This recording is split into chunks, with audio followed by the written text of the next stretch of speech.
Good afternoon students EVS के forest resources के topic में मेरा एक छोटा सा टॉपिक आप लोगों के साथ पेंडिंग था। आज उस टॉपिक को कंप्लीट करते हैं और फॉरेस्ट रिसोर्सेज का जो टॉपिक हमारा बीच में रहता था वो लगभग आज कंप्लीट हो जाएगा। इससे पहले वाले टॉपिक्स में आप लोग देख सकते हैं कि हमने फॉरेस्ट रिसोर्सेज वाले टॉपिक्स में क्या क्या कवर किया है। बेसिकली हमने नेचुरल रिसोर्सेज से स्टार्ट किया। नेचुरल रिसोर्सेज क्या होते हैं, प्राकृतिक संसाधन क्या क्या और किस प्रकार से हमारे लिए उपयोगी हैं नेचुरल रिसोर्सेज का टॉपिक। एंड देन उसके बाद हमने डिस्कस की देयर डेफिनेशंस, परिभाषा, प्राकृतिक संसाधनों का वर्गीकरण। उसके बाद हमने देखा कि अकार्बनिक व कार्बनिक यानी कि ऑर्गेनिक व इनऑर्गेनिक रिसोर्सेज किस प्रकार से हमारे लिए उपयोगी हैं। ये सारी चीज़ें हमने डिस्कस की। और उसके बाद हमने देखा कि किस प्रकार से जैविक संसाधन व अजैविक संसाधनों का जो वर्गीकरण है वो हमारे लिए किस प्रकार से उपयोगी है, या हमारे आसपास फैले हुए संसाधनों में से जैविक व अजैविक संसाधन कौन कौन से हैं। ठीक है, यानी कि बायोटिक रिसोर्सेज के बारे में हमने डिस्कस किया। फिर उसके बाद आता है कि इन समाप्य व असमाप्य संसाधनों के बारे में, नवीकरणीय अनवीकरणीय संसाधन, ये सभी संसाधनों के प्रकार हमने देखे। तो उनमें हमारा जो जैविक संसाधनों का पहला प्रकार था, यानी कि बायोटिक रिसोर्सेज में वन संसाधन सबसे ज़्यादा पहले मेजर रिसोर्सेज के रूप में हमारे सामने देखे जा सकते हैं। फिर हमने वन संसाधनों के बारे में जानकारी प्राप्त की कि वन संसाधनों का भारत में फ़िलहाल क्या आंकड़ा है और विश्व में या भारत का किस प्रकार से उसमें अग्रसर जो भूमिका है वो पाई जाती है। ठीक है, इन टॉपिक्स को हमने कवर करते हुए जब आगे बढ़े तो इस टॉपिक में हमारा नेक्स्ट बनता है कि वन संसाधनों का यूज़ हमारे लिए क्या है। हमने देखा था कि उसके दो तरह के यूजेस होते हैं, डायरेक्ट व इनडायरेक्ट। डायरेक्ट जो यूजेस होते हैं फॉरेस्ट के वो बेसिकली डिपेंड होते हैं कमर्शियल यूजेस पे, और जो इनडायरेक्ट होते हैं वो बेसिकली बेस्ड होते हैं हमारे इकोलॉजिकल। तो हमने इन दोनों के बारे में भी चर्चा की थी कि किस प्रकार से कमर्शियल यूज़ में हमारे टिम्बर मार्केट या इमारती लकड़ी, फिर खाद्य पदार्थों के लिए या फिर गन तेल, औषधि यूजेस के लिए किस प्रकार से हमारे लिए ये उपयोगी हैं। और फिर हमने देखा था कि ये हमारे जो फॉरेस्ट हैं वो किस तरह से हमें फाइबर देते हैं, यानी कि जूट जैसे हमारे एक रेशा है जो बेसिकली हमारे लिए काफ़ी उपयोगी है। फिर देन टैनिन के बाद गोंद, गंदराल, उसके बाद है बांस, बेंत इत्यादि। फिर आते हैं इनडायरेक्ट पे या इकोलॉजिकल यूज पे। हमने देखा था कि वायु को रोकने के लिए किस प्रकार से वो सहायता करते हैं। एंड देन हमने उसके बाद डिस्कस किया कि किस प्रकार से वन यदि भूमि के ऊपर प्रचुर मात्रा में, पर्याप्त मात्रा में रहेंगे तो वो भूमि कटाव को रोकेंगे। भूमि किस प्रकार से सुधरती है, ह्यूमस की मात्रा, नाइट्रोजन इत्यादि का यूज़। फिर पारिस्थितिक संतुलन को बनाए रखने में, क्योंकि वो ऑक्सीजन कार्बन डाइऑक्साइड का जो चक्र होता है उसको मेंटेन करके रखते हैं। वर्षण करने में सहयोग करते हैं, क्योंकि वाष्पोत्सर्जन के द्वारा वो वायुमंडल में द्रव को भेजने का काम करते हैं। वे प्रदूषक नियंत्रण, ध्वनि प्रदूषण को नियंत्रित करने का काम करते हैं, जीव जंतुओं के लिए, जंगली जानवरों के लिए और बहुत सारी ऐसी ट्राइब्स के लिए वो एक तरह से आश्रय स्थल का भी काम करते हैं। जल चक्र में महत्वपूर्ण भूमिका निभाते हैं, जो कि हमने जस्ट अभी डिस्कस किया। फिर हमने देखा कि जंगलों की कटाई यानी डिफॉरेस्टेशन का मेन कारण क्या है, किन कारणों से हमारा जो वन क्षेत्र है उसका ह्रास किया जा रहा है, ये हमने डिस्कस किया था। और उनके अंदर हमने देखा कि किस प्रकार से डिफॉरेस्टेशन में मेजर फैक्टर जो रोल प्ले करते हैं वो हैं शिफ्टिंग कल्टीवेशन, यानी कि झूम कृषि, जल विद्युत परियोजनाएं, सड़कें बनाना इत्यादि, ओवरग्रेजिंग। ये वो फैक्टर्स थे जो कि अवनीकरण यानी वनों के नाश में महत्वपूर्ण भूमिका निभाते हैं। देन खनन था, इमारती लकड़ी या ईंधन की लकड़ी की आवश्यकता, या वन जलाना, क्योंकि ये काफ़ी हद तक हमारे लिए उपयोगी हैं। और दूसरा, हमें एक स्थान, भूमि, सभी चीज़ें प्रदान करने में महत्वपूर्ण भूमिका निभाते हैं। फिर हैं विनाशकारी कीट, जो कि वनों को नष्ट कर देते हैं, पेड़ पौधों को खोखला कर देते हैं, उनकी शक्ति कम कर देते हैं। वनों में अपने आप, जैसे कई बार मौसमी परिवर्तनों के कारण बहुत अधिक गर्मी की वजह से जंगलों में आग लग जाना एक नॉर्मल फिनोमिना है। ऐसे ही आप यूएसए या फिर कई बार पर्वतीय क्षेत्रों के जंगलों में देखते हैं। तो ये सारे वो कारण हैं जिनकी वजह से हमारे जो वन क्षेत्र हैं उनका नाश होता है। ठीक है, फिर हमारे पास 2 केस स्टडीज़ थी। अब आते हैं हम वनीकरण के प्रभाव, कि वो क्या प्रभाव हैं जो डिफॉरेस्टेशन के बाद हमें देखने को मिलते हैं। सबसे पहले लॉसेस ऑफ स्पीशीज़, यानी कि बहुत सारी प्रजातियां ऐसी हैं जो लुप्त होने की कगार पर आ गई हैं। क्यों? क्योंकि उनका नेचुरल आवास जो था, उनका प्राकृतिक आवास जो था, वो मानवीय क्रियाओं के चलते नष्ट हो गया। देखिए, मैंने आप लोगों को बताया था कि स्टार्टिंग टाइम के अंदर पृथ्वी के बहुत बड़े क्षेत्र के ऊपर, ज़्यादातर के ऊपर वन क्षेत्र ही थे। आप लोगों ने भी अमूमन कभी अपने परिवार के बड़े सदस्यों से बात की हो तो उन्होंने भी ये चीज़ कहीं ना कहीं अपने स्टेटमेंट में ऐड की होगी कि जहाँ आज ये चीज़ है, आज यहाँ मंदिर है, जहाँ आज ये एक तरह से घर बने हैं, जहाँ आज ये फैक्ट्री लगी है, जब हम यहाँ आए थे वहाँ पर वन थे, जंगल थे, कोई नहीं रहता था। और जैसे जैसे विकास हुआ, उस विकास के चरण के साथ वो जो वन क्षेत्र थे वो परिवर्तित कर दिए गए, काट दिए गए, नष्ट कर दिए गए और अपनी आवश्यकताओं की पूर्ति की गई।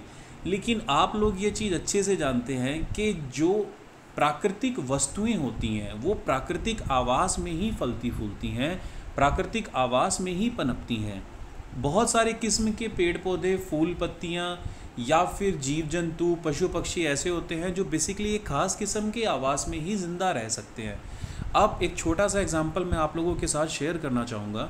जैसे यदि आप टुंड्रा रीजन्स में जाएं या टुंड्रा प्रदेशों में विज़िट करें तो आप वहाँ पर देखेंगे कि वहाँ पर जो जीव जंतु रहते हैं या जीव जंतु पाए जाते हैं, उन जीव जंतुओं की स्किन जो है, चमड़ी यानी खाल जो है, वो बहुत मोटी होती है। उस खाल के ऊपर भी उनके बालों, फरों की एक बहुत मोटी परत होती है जो कि कोल्ड रीजन के अंदर उनकी रक्षा करती है। बाहर के वातावरण के कारण, बाहर के बहुत ज़्यादा ठंड के कारण उनका शरीर जो है वो गर्म बना रहता है। अब हम वहाँ ठंडे प्रदेशों के जो जीव जंतु हैं, जानवर हैं, यदि उन्हें लाकर हम भारत जैसे एक तरह से उष्ण व शीतोष्ण कटिबंधीय या शीतोष्ण जलवायु प्रदेश में लाकर छोड़ दें तो उनके लिए शायद सरवाइव कर पाना मुश्किल हो जाएगा। ऐसे ही जीव जंतु, जंगली जानवर बहुत सारे ऐसे होते थे तो खास फॉरेस्ट यानी कि जंगलों वनों में रहना पसंद करते थे। हमने जब वनों को नष्ट कर दिया तो लगभग वो सभी प्रजातियां जो कि प्राकृतिक आवास में रहती थी नष्ट हो चुकी हैं या नष्ट होने के कगार पर हैं। इसी तरह से एक छोटा सा फैक्ट मैं आपको नोट करवाना चाहूँगा। आपने अमूमन पढ़ते समय या फिर कभी जानकारी प्राप्त करते समय एक वर्ड सुना होगा, उसे कहते हैं रेड डेटा बुक, यानी कि लाल आंकड़ों की किताब अमूमन कहा जाता है, रेड डेटा बुक्स। उस किताब के अंदर, उस एक तरह से रिकॉर्ड के अंदर बेसिकली उन्हीं सभी जीव जंतुओं, वनस्पतियों या फिर एक तरह से विभिन्न डिफरेंट जो प्राकृतिक वस्तुएं हैं उनका लेखा जोखा रखा जाता है। ख़ास तौर पे उस किताब के अंदर, उस पुस्तक, उस रिकॉर्ड के अंदर उन सभी स्पीशीज़, जातियों का, प्रजातियों का डेटा रखा जाता है जो या तो विलुप्त हो चुकी हैं या विलुप्त होने की कगार पर हैं। तो इन सारी चीज़ों से हमें वो चीज़ों की रिक्वायरमेंट क्यों पड़ती हैं? क्योंकि हमने अवनीकरण कर दिया है, डिफॉरेस्टेशन कर दिया है। तो ये सारी चीज़ें आपको अपने आंसर्स में लिखनी है कि यदि हम डिफॉरेस्टेशन यानी अवनीकरण को बढ़ावा देंगे तो ना केवल वो पर्यावरण के लिए हानिकारक होगा, वरन मानव व मानव से जुड़े हुए वो सभी तत्व, चाहे वो वनस्पति हो या जीव जंतु हो, जो कि प्राकृतिक आवास में रहने के अनुकूल होते हैं, प्राकृतिक आवास के हट जाने से वो भी विलुप्त होने की कगार पर पहुंच जाते हैं। इसके बाद जो दूसरा फैक्टर है वो है आपका कार्बन उत्सर्जन। देखिए, कार्बन उत्सर्जन से जुड़ा हुआ एक फैक्ट मैं आप लोगों के साथ यहाँ पर शेयर करना चाहूँगा। देखिए, कार्बन उत्सर्जन क्या होता है इसके बारे में मैं आपको थोड़ा सा समझाता हूँ। देखिए, ये जो एक नया मटेरियल मैं आप लोगों के साथ शेयर कर रहा हूँ उसमें कार्बन चक्र समझाया गया है। कार्बन उत्सर्जन और कार्बन चक्र कहीं ना कहीं आपस में जुड़े हुए हैं। देखिए, ये है वो कार्बन चक्र। कार्बन चक्र का मतलब कार्बन डाइऑक्साइड। कार्बन डाइऑक्साइड की जो मात्रा अमूमन हम यूज़ करते हैं वो पेड़ पौधे हम जो छोड़ते हैं वो पेड़ पौधों के द्वारा यूज़ कर ली जाती है, मतलब उसके द्वारा उपयोग कर ली जाती है। पूरे पृथ्वी के ऊपर केवल 2 ही हिस्से ऐसे हैं जो कि वायुमंडल या मानवों द्वारा छोड़ी गई कार्बन डाइऑक्साइड का उपयोग करते हैं। पहला, हमारे पृथ्वी यानी भूस्थल के ऊपर फैले हुए वन क्षेत्र, पेड़ पौधे, वनस्पति इत्यादि, क्योंकि इनके श्वसन क्रिया के अनुसार वो ऑक्सीजन गैस को छोड़ते हैं और कार्बन डाइऑक्साइड गैस को ग्रहण करते हैं। इसके साथ साथ हमारी पृथ्वी के 71% भाग पर जल विद्यमान है और उस जल के अंदर जो समुद्री वनस्पति पाई जाती है वो वनस्पति भी कार्बन डाइऑक्साइड के संग्रहण में यानी कार्बन डाइऑक्साइड को ग्रहण करने में महत्वपूर्ण भूमिका निभाते हैं। यदि हम इन पृथ्वी से अपनी पृथ्वी से भूस्थल पर पाए जाने वाले वनस्पति वन क्षेत्र को हटा दें और ऐसे ही जो महासागरों सागरों में हमारी वनस्पति है उन्हें भी हम नष्ट कर दें, तो क्या होगा? हम निरंतर मानव जो है जनसंख्या बढ़ा रहा है। जनसंख्या बढ़ने से श्वसन क्रियाओं के माध्यम से वायुमंडल में कार्बन डाइऑक्साइड का स्तर बढ़ जाएगा। और कार्बन डाइऑक्साइड गैस से जुड़ी हुई जो चीज़ मैं आप लोगों के साथ डिस्कस करना चाहता हूँ वो ये है बच्चों कि कार्बन डाइऑक्साइड हमारे श्वसन के साथ साथ हमारी पृथ्वी के लिए भी बहुत उपयोगी है। लेकिन यदि एक मात्रा से अधिक उसकी मात्रा यानी एक जो लेवल है उससे अधिक उसकी मात्रा बढ़ जाए तो क्या होगा? लोग, हमारी पृथ्वी जो है उसके चारों तरफ एक मंडल है, एक आवरण है जिसे हम वायुमंडल कहते हैं। इसके अंदर 0.03% के आसपास क्या है? हमारी कार्बन डाइऑक्साइड गैस है, राइट। इसके साथ साथ यदि पेड़ पौधे वनस्पति पृथ्वी सतह पर नहीं होंगे तो कार्बन डाइऑक्साइड हम तो निरंतर छोड़ ही रहे हैं। इसके साथ साथ जब हम लकड़ी जलाते हैं, जब हम कोयला जलाते हैं, जब हम डीजल जलाते हैं तो कार्बन युक्त जब ईंधन का उपयोग किया जाता है उसके जलने से भी वायुमंडल में CO2 यानी कि कार्बन डाइऑक्साइड की मात्रा जो है वो बढ़ जाती है। अब यदि पेड़ पौधे हों तो वो बैलेंस बना रहे, यदि पेड़ पौधे ना हों तो वायुमंडल में निरंतर कार्बन डाइऑक्साइड की मात्रा बढ़ जाएगी। अब इसके बारे में आप समझिए। मान लीजिए ये जो वायुमंडल है इसके अंदर कार्बन डाइऑक्साइड का एक चक्र, एक मात्रा है और यदि वो मात्रा लगातार बढ़ती चली जाए, इसका एक गुण होता है कि ये पृथ्वी से जब बाहर एनर्जी जाती है उस एनर्जी को बाहर जाने से रोकता है। ग्रीन हाउस गैस है। ग्रीन हाउस गैस का मतलब क्या होता है? एक आवरण, एक गैसों का एक ऐसा आवरण जो पृथ्वी से बाहर जाने वाली ऊष्मा को, एनर्जी को रोक ले। और अगर ये लेवल बढ़ता चला जाए तो पृथ्वी जिस एनर्जी को एमिट करती है यानी कि छोड़ती है वो वायुमंडल में नहीं बल्कि अंतरिक्ष में नहीं जा पाएगी, पृथ्वी के वायुमंडल में ही रुक जाएगी, जिसकी वजह से पृथ्वी के औसत तापमान में बढ़ोतरी देखने को मिलेगी। यदि पृथ्वी का औसत तापमान 15-16 डिग्री के आसपास, यदि उनमें से 1 डिग्री सेल्सियस का भी उसमें बढ़ोतरी हो जाए तो जितने भी ग्लेशियर्स हैं, जितने भी हमारे बर्फ़ से ढके हुए क्षेत्र हैं वो सारे के सारे पिघल जाएंगे। और यदि वो सारे के सारे पिघल जाएंगे तो भूमि जो है वो जलमग्न हो जाएगी। समुद्रों के अंदर वो नदी जाएगी। मान लो ग्लेशियर है, एक तरह से वो ग्लेशियर पिघले, ग्लेशियर का जल कहाँ जाएगा? नदियों में। नदियों में बाढ़ आएगी और नदियों का जल जाकर कहाँ मिलता है? सागरों, महासागरों, खाड़ियों में। उनके जल स्तर में बढ़ोतरी हो जाएगी तो जितने भी हमारे द्वीपीय देश हैं या राज्य हैं या शहर हैं यानी कि जो तटों पर बसे हुए हैं वो जलमग्न हो जाएंगे, डूब जाएंगे। तो कार्बन उत्सर्जन बेसिकली यही है कि ग्रीन हरित गैसेज जो हैं, ग्रीन हरित गैसों में सबसे मुख्य है कार्बन डाइऑक्साइड, मीथेन, जलवाष्प इत्यादि, जो कि पृथ्वी से बाहर जाने वाली एनर्जी को रोककर पृथ्वी के औसत तापमान को बनाए रखते हैं। यदि वो लेवल बढ़ जाए, कार्बन डाइऑक्साइड का लेवल बढ़ जाए तो बाहर जाने से बिल्कुल रोक देंगे और पृथ्वी की औसत तापमान में बढ़ोतरी होगी। इसे ही ग्लोबल वार्मिंग कहा जाता है।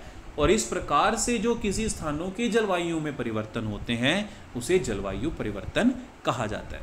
यानी कि ग्लोबल वार्मिंग, जलवायु परिवर्तन, बाढ़ आना, सूखा आना, जल स्तर का बढ़ोतरी होना, नगरों का डूब जाना, ये कहाँ किससे चीज़ से जुड़ा हुआ है? हमारे कार्बन डाइऑक्साइड के उत्सर्जन से, राइट। इसीलिए कहते हैं कि अवनीकरण यदि रोका नहीं गया यानी वनों का काटना रोका नहीं गया तो एक समय ऐसा आएगा कि पृथ्वी के ऊपर फसल चक्र बिगड़ जाएंगे, सारे ग्लेशियर्स पिघल जाएंगे और बहुत सारे देश जो द्वीपों के रूप में उभरे हुए हैं वो डूब जाएंगे। अब आते हैं हमारे तीसरे पॉइंट के ऊपर, वो है जल चक्र। देखिए, जल चक्र के बारे में भी मैंने आप लोगों के पहले साथ काफ़ी बार डिस्कस किया है, तो उसी को मैं अभी आपके सामने डिस्कस करता हूँ। वो क्या है? जल चक्र। देखिए जल चक्र भी बहुत इजी सा टॉपिक है और कई बार हमने जिक्र किया हुआ है। मैंने आप लोगों को बताया कि पृथ्वी के 71% भाग पर जल विद्यमान है। जो जल पृथ्वी की सतह के ऊपर हमें स्पष्ट नजर आता है वो है सागरों, महासागरों, झीलों, नदियों, तालाबों, झरनों में। सूर्य से जो एनर्जी आती है उससे, जैसे यहाँ पर आप लोग ये चीज़ देख सकते हैं कि ये सभी कहीं ना कहीं हमारे लिए एक तरह से जो दिखाया गया है वो क्या है, मैं आप लोगों के साथ डिस्कस करता हूँ। बेसिकली ये है, जैसे यहाँ पर है, अगर आप इस सन को देखेंगे, अगर आप इस सन की एनर्जी से बारे में बात करेंगे तो क्या है, इस सन से रेगुलरली एनर्जी एमिट होती है, ऊष्मा पृथ्वी को प्राप्त होती है, जिससे इन नदियों, महासागरों, सागरों, नदियों, झीलों, तालाबों का जो जल है वो द्रव से भाप में परिवर्तित हो जाता है और वायुमंडल में जाता है, जैसे कि यहाँ पर आप लोगों का दिखाया गया है। इस प्रोसेस को वाष्पीकरण कहा जाता है। कि वाष्पीकरण क्या होता है, सूर्य के स्पष्ट संपर्क में, प्रत्यक्ष संपर्क में आने से सतह का जल द्रव से गैस में परिवर्तित होकर वायुमंडल में पहुंचता है। और एक बार यहाँ हम रुक जाते हैं। दूसरा ये है प्रत्यक्ष रूप से दिखने वाला जल और अप्रत्यक्ष रूप से दिखने वाला जल, यानी कि जो भूमि के नीचे विद्यमान होता है।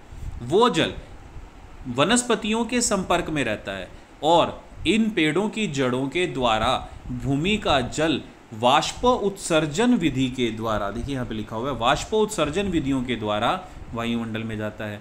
यानी कि पृथ्वी की सतह का जो जल है वो दो विधियों से वायुमंडल में जाता है, वाष्पीकरण और वाष्पोत्सर्जन। जैसे जैसे ये ऊंचाई की तरफ बढ़ता है जल, क्योंकि हल्का है, भाप के रूप में, इसलिए ऊंचाई की तरफ बढ़ता है। और ऊंचाई की तरफ बढ़ते बढ़ते इनमें टेम्परेचर जो है, यानी कि तापमान जो है वो गिरता चला जाता है। टेम्परेचर गिरता है, इस प्रोसेस को नॉर्मल लैप्स रेट कहते हैं। ठीक है, सामान्य ह्रास दर। तो एक एक शब्द में आप लिख सकते हैं, सामान्य ह्रास दर क्या है, वाष्पीकरण क्या है या वाष्पोत्सर्जन क्या है, ये तो मैंने आपको बता दिया। तो सामान्य ह्रास दर लिख लीजिए, औसतन 165 मीटर की ऊंचाई पर जाने से, जैसे ही कोई भी या व्यक्ति जाए, कोई गैस जाए, कोई भी पदार्थ जाए, तो जैसे जैसे वो ऊंचाई की तरफ जाता है, यानी 165 मीटर की ऊंचाई पर उठेगा, अगर पृथ्वी पर उसका तापमान 15 डिग्री सेल्सियस है तो ऊंचाई 165 मीटर की ऊंचाई पर पहुंचते ही उसके तापमान में 1 डिग्री सेल्सियस की गिरावट देखने को मिलती है। यानी कि पृथ्वी पर यदि औसत तापमान 15 है तो 165 मीटर ऊंचाई पर जाएगा तो 14 हो जाएगा, फिर 165 जाएगा तो फिर 13 हो जाएगा, ऐसे गिरते गिरते चला जाता है। जब ये तापमान गिरने की प्रोसेस कहाँ तक चले, जहाँ तक औसांक बिंदु प्राप्त ना हो, इसे ड्यू पॉइंट बोला जाता है। औसांक बिंदु वो तापमान है या तापमान की वो दर है जिससे आगे बादलों के अंदर जलवाष्प के धारण करने की क्षमता कम हो जाती है या बंद हो जाती है। उस लेवल पर जाकर गैस भाप वापिस जल में परिवर्तित हो जाती है। इस प्रोसेस को क्या बोला जाता है, संघनन। क्या बोला जाता है, संघनन। कि हवा के साथ साथ आर्द्रता शीतल होने के कारण बादलों का निर्माण होता है। संघनन जब होगा तब बादल बनते हैं और बादलों के बनने के पश्चात वर्षण शुरू होता है, वर्षा नहीं। वर्षण और वर्षा में क्या अंतर है मैंने आपको बताया है। यदि भाप केवल द्रव के रूप में आए उसे वर्षा कहते हैं। यदि भाप द्रव के साथ साथ ठोस रूप में भी आए तो उसे हम क्या कहते हैं, वर्षण। तो भूमि का जो जल वापस वायुमंडल में जाता है, वायुमंडल से घूम के वर्षण के रूप में वापस आता है। इस पूरे प्रोसेस को क्या कहा जाता है, जल चक्र। क्या कहा जाता है, जल चक्र। तो ये आपको समझना है, काफ़ी इजी है, इसमें कुछ भी ऐसा नहीं है जो आपको परेशान करे, किसी भी तरीके से आपको दिक्कत दे। तो जल चक्र के बारे में हम डिस्कस करें। अब आते हैं हम अगला, वो है हमारा भूमि कटाव। यदि वन नहीं होंगे, पेड़ काट दिए जाएंगे, तो वो डिस्कस कर चुके हैं कि पेड़ों की जो जड़ें हैं वो मिट्टी को बांध कर रखती हैं, और यदि पेड़ों को काट दिया जाएगा तो मिट्टी की ऊपर की जो उपजाऊ परत है वो हवा, जल, एक तरह से आपके हिमानी और समुद्री तरंगों के द्वारा एक स्थान से कटकर दूसरे स्थान पर चली जाएगी। और यदि भूमि कटाव होगा, सोइल इरोजन होगा, तो उपजाऊ भूमि बंजर भूमि में परिवर्तित हो जाएगी और हमारी फसलों की उपजाऊ क्षमता कम होगी, उत्पादन क्षमता कम हो जाएगी। फिर है जीवन की गुणवत्ता। यदि हम लगातार कहीं ना कहीं वनों को काटेंगे तो जो जल चक्र, कार्बन चक्र, ऑक्सीजन चक्र, नाइट्रोजन चक्र के अंदर वनों का उपयोग है, वनों की महत्ता है, वो हमारे जीवन के स्तर को भी प्रभावित करेंगी। एक स्वस्थ शरीर हम वनस्पतियों के साथ ही सोच सकते हैं। यदि वनस्पति वन क्षेत्र नहीं होंगे तो स्वस्थ शरीर की कल्पना शायद थोड़ा दिखावा मानी जाएगी। फिर है परिवर्तित जलवायु। मैंने आपको बताया कि यदि वन नहीं होंगे तो वर्षा की मात्रा में कमी आएगी, ये हम देख चुके हैं। यदि वन नहीं होंगे तो वायुमंडल में कार्बन डाइऑक्साइड की मात्रा निरंतर बढ़ेगी। कार्बन डाइऑक्साइड की मात्रा बढ़ेगी, पृथ्वी का औसत तापमान बढ़ेगा, ग्लोबल वार्मिंग होगी, क्लाइमेट चेंज होंगे, फसल चक्र बिगड़ जाएंगे और तो और भूमि के ऊपर काफ़ी हद तक बीमारियों का प्रभाव बढ़ जाए। इसके बाद है सूखा। यदि वन नहीं होंगे तो वर्षा नहीं होगी, वर्षा नहीं होगी तो सूखा बढ़ जाएगा। सूखा क्या है, ड्रॉट क्या है? एक औसत मात्रा में वर्षा से कम यदि वर्षा हो किसी मौसम में, किसी सीजन में, उसे सूखा कहते हैं। सूखा जैसे मान लीजिए इस बार का जो हमारा सावन का महीना है या मॉनसून का जो मंथ है उसके अंदर 100 सेंटीमीटर वर्षा प्राप्त हुई।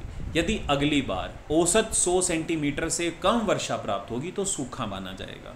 ठीक है, अगर उससे ज़्यादा हुई तो सूखा नहीं है, जनरल सी बात है, कोई ज़्यादा मुश्किल नहीं है। फिर आते हैं तीव्र गति से बाढ़ आना। मैंने आपको बताया, देखिए सूखा भी पड़ सकता है और बाढ़ भी आ सकती है, मिक्स है, लेकिन कंफ्यूज नहीं होना। सूखा कब पड़ेगा? यदि वन नहीं होंगे तो वाष्पोत्सर्जन नहीं होगा, वाष्पोत्सर्जन नहीं होगा तो वर्षा नहीं होगी या वर्षा कम होगी, सूखा पड़ जाएगा। राइट। एक बात, बाढ़ कैसे आएंगी? अगर वन नहीं होंगे तो कार्बन डाइऑक्साइड को ग्रहण करने वाला कोई पदार्थ नहीं होगा। कार्बन डाइऑक्साइड ग्रहण नहीं होगी तो वायुमंडल में कार्बन डाइऑक्साइड की मात्रा बढ़ जाएगी। यदि वायुमंडल में कार्बन डाइऑक्साइड की मात्रा बढ़ जाएगी तो पृथ्वी से जो एनर्जी बाहर निकल रही है वो बाहर निकलने में रह जाएगी, बाहर निकलने में से चूक जाएगी। इस वजह से पृथ्वी का औसत तापमान बढ़ जाएगा। औसत तापमान का बढ़ना ग्लोबल वार्मिंग कहलाता है। अगर ग्लोबल वार्मिंग होगी तो जितने भी बर्फ के रूप में जमे हुई भूमि है वो सब पिघल जाएगी, और यदि बर्फ पिघलेगी नदियों में जल बढ़ेगा, नदियों में जल बढ़ेगा तो बाढ़ आएंगी, और बाढ़ का जल जब सागरों, महासागरों, झीलों में या फिर खाड़ियों में गिरेगा तो जल स्तर में बढ़ोतरी होगी, यानी कि वाटर लेवल ऊपर उठेगा और जितने भी तटीय क्षेत्र हैं उन्हें डुबा देगा। समझ आई? ये जर्नल सब चीज़ें जुड़ी हुई हैं, अलग अलग नहीं है। फिर अन्य संबंधी समस्याएं भी हो सकती हैं, अर्थव्यवस्था को नुकसान हो सकता है और हमारे जीवन गुणवत्ता को भी नुकसान हो सकता है, महामारियां फैल सकती हैं, बीमारियां फैल सकती हैं, और ये सारी चीज़ें कहीं ना कहीं हमारे वनों के साथ ही जुड़ी हुई हैं। अब आते हैं कि इमारती लकड़ी जब हम लेते हैं वनों से तो क्या नुकसान होता है। देखिए एक एक शब्द मैं आपको पढ़ के बताता हूँ। अगर हम वनों को काट रहे हैं इमारती लकड़ी लेने के लिए तो क्या होगा? सबसे पहले भूमि कटाव होगा। भूमि कटाव को आप सोइल इरोजन देखिए, मृदा अपरदन। कोई आपसे पूछे मृदा अपरदन क्या है तो एक सेंटेंस में समझा दीजिए कि मिट्टी की ऊपर की परत का हवा और पानी के साथ बहकर एक स्थान से दूसरे स्थान पर चले जाना मृदा अपरदन कहलाता है। वनों का मृदा अपरदन पे क्या प्रभाव है? यदि वन होंगे तो मृदा को बांध कर रखेंगे, हवा और पानी के साथ नहीं बहेगी।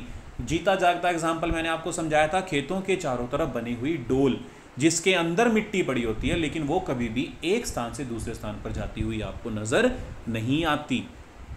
दूसरा, जैव विविधता की कमी, बायोडाइवर्सिटी की कमी। क्यों? क्योंकि यदि हम वनों को काट देंगे तो वनों के अंदर, मान लीजिए मैंने एक ऐसा फार्मा सेक्टर खोला है जिसके अंदर मुझे सिनकोना के वृक्ष की आवश्यकता है। मैंने कुनैन बनाने की दवाई बनाने का जो प्लांट है वो लगा दिया, तो अब मैं जंगलों में जाऊं सिर्फ कुनैन के वृक्ष काटता चला जाऊं, ठीक है, एक समय तक तो कोई प्रॉब्लम नहीं होगी, लेकिन एक समय के बाद जब आने वाली पीढ़ियों को सिनकोना वृक्ष की ज़रूरत होगी तो शायद वो मिलेगा ही नहीं। एक बात, अब उस सिनकोना वृक्ष के ऊपर हो सकता है कि एक खास किस्म का जीव, जानवर, जंतु जो है वो निर्भर हो। अगर मैंने सिनकोना वृक्ष को काट दिया तो वो जीव जंतु मर जाएगा, यानी उसको प्राकृतिक आवास मैंने छीन लिया। अगर वो मर जाएगा तो हमारी खाद्य श्रृंखलाएं बिगड़ जाएंगी। खाद्य श्रृंखलाओं के अंदर 4 हिस्से होते हैं। पहले उत्पादक, ठीक है, पहला उत्पादक, फिर उपभोक्ता, ठीक है, प्रथम स्तर के उपभोक्ता, द्वितीय स्तर के उपभोक्ता, तृतीय स्तर के उपभोक्ता, और उसके बाद होते हैं हमारे अपघटक। पेड़ पौधे, पेड़ पौधों को शाकाहारी जीव जंतु खाते हैं, जैसे कि मान लो टिड्डे ने खा लिया, टिड्डे को मेंढक ने खा लिया, मेंढक को सांप ने खा लिया, राइट। अब सांप को तो कौन खाएगा, या जो सर्वाहारी हो, जो कि शाकाहारी भी खा सके और मांसाहारी भी। मान लो मोर ने खा लिया, ठीक है, या मोर ने खा लिया, किसी भी तरीके से उसको मार दिया। अब मोर को कौन मारेगा, ये सब चीज़ें चेन में बनी हुई हैं। अब इन सब चीज़ों में देखें, मान लीजिए घास को खाया बकरी ने, बकरी को खाया शेर ने, शेर को कौन खाएगा मार के। हम आदमी तो एक सर्वाहारी है, लेकिन सभी तो नहीं खा सकते, ठीक है। अब मान लीजिए शेर है, शेर अपनी मृत्यु मर जाता है किसी भी तरीके से बीमारी के चलते, तो वो भूमि में गिर जाता है या हम भूमि में दबा देते हैं। अब सबसे महत्वपूर्ण भूमिका होती है उस मिट्टी के अंदर जिसके अंदर हमने उस शेर को दबाया, उसके अंदर अपघटक होते हैं, डिकम्पोजर्स होते हैं। ये वो सबसे महत्वपूर्ण चरण है हमारे खाद्य श्रृंखला का, चक्र का। वो क्या करते हैं, उस जंगली जानवर को नष्ट कर देते हैं, गला देते हैं, सड़ा देते हैं और वापस मिट्टी में मिला देते हैं। पेड़ पौधे मिट्टी में थे, पेड़ पौधों को बकरी ने खाया, बकरी को शेर ने, शेर को फिर अपघटकों ने खाकर मिट्टी में मिला दिया, और मिट्टी में मिलाने से उपजाऊ शक्ति बढ़ गई। फिर वनस्पति हो गई, फिर वनस्पति को खाने वाली भेड़ बकरियां, फिर उसको खाने वाले शेर, फिर उसको ख़त्म करने वाले decomposer. So this is all about हमारा रिसाइकलिंग। अब अगर इनमें से हम किसी को भी एक को निकाल दें तो जैव विविधता नष्ट हो जाएगी। जलवायु परिवर्तन मैंने जस्ट अभी आपको बताया, वन विखंडन हो जाता है, वनों का विखंडन खत्म हो जाते हैं, जो उसके अंदर रहने वाली जनजातियां हैं वो भी वहाँ से चली जाती हैं, बाढ़ आ जाती हैं, क्योंकि वन नहीं होंगे तो फिर मैंने आपको समझाया बाढ़ कैसे आती हैं। ये सब वन क्षेत्र की लकड़ी का निसारण के प्रभाव होंगे। फिर वनों पर खनन के प्रभाव कैसे होते हैं, सेम, भूमि का क्षय होता है। खनन का मतलब है भूमि को खोदना, और भूमि का एक पकड़ एक मजबूत होती है हमारे आंतरिक लेवल तक।